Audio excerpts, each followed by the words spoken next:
When thinking about continuing a TV show after an acclaimed first season, one of the main choices moving forward is to make sure that the characters that disappointed, or didn't feel as fully formed, are either filled in or dropped completely.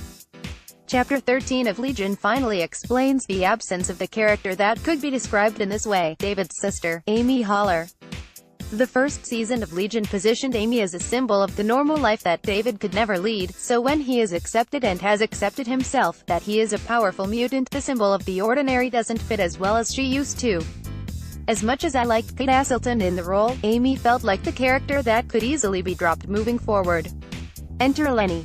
Chapter 13 of Legion is defined by dread. Despite the fact that this is the second week in a row where the plot moves forward only incrementally, I've discovered that this version of the show, the version that takes time out to take a deep dive into the show's characters, is the version of Legion that I'm the most impressed with. Chapter 13 could be a companion piece with Sid and David's journey of mutual discovery of last week, but as an inversion of it. While some of Sid's methods were harsh, and her logic based on surviving the hard way, she teaches David a positive lesson, one that they barely have time to enjoy because once again, enter Lenny. Whereas last week felt like a self-contained, self-fulfilling story in which the point was progress, Lenny comes in and tears up the rulebook. Let's get back to the characters that have survived from Season 1 over to Season 2. Before this episode, and with my mad love of Aubrey Plaza's insane performance in that first season is held in check, I was wondering if Lenny was still useful to have around. With the Shadow King manifesting as his true self, albeit in Oliver's body, he didn't need the mask of Lenny anymore. In essence, the Lenny version of Farouk was the one that David defeated in Season 1. Obviously, Noah Hawley had bigger plans for her, but before she rocks up to Division 3, Lenny has no purpose except trying some Harold and Maude-inspired suicide attempts.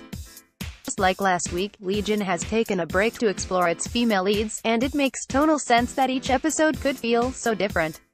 Sid's episode felt sure of itself because Sid is sure of herself and has become stronger through the years. Lenny is a completely different story that is propelled forward by a very simple question: whose body is that? Legion tries its hardest, sometimes too hard, to not feel straightforward. Yet the premise of the episode is simplicity itself. How can Lenny be here? What is Lenny now that she has been set free from the Shadow King's mind? She doesn't seem to know at the beginning of the episode either. Chapter 13's main plot is set up in 3 stages. Each person, with their own set of interrogation skills, has a go at Lenny before granting her wish to see David. Clark and Tanami's presence in these interrogations symbolizes the way the Summerland and Division 3 have merged through fear of the Shadow King. It's Clark first who plays with Lenny's perceptions. A blank card suddenly becomes a picture of Clark holding up a picture of Clark, and so on. It's in this photograph, and Oliver's hint to Farouk about his downfall, that Chapter 13 hints to us that 1 and 1 doesn't always make 2.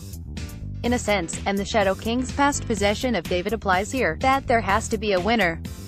Oliver and Farouk, despite their gentlemanly manners and obvious intelligence, are prisoner and warden. That's why it feels big when Oliver promises Farouk that he's going to kill him.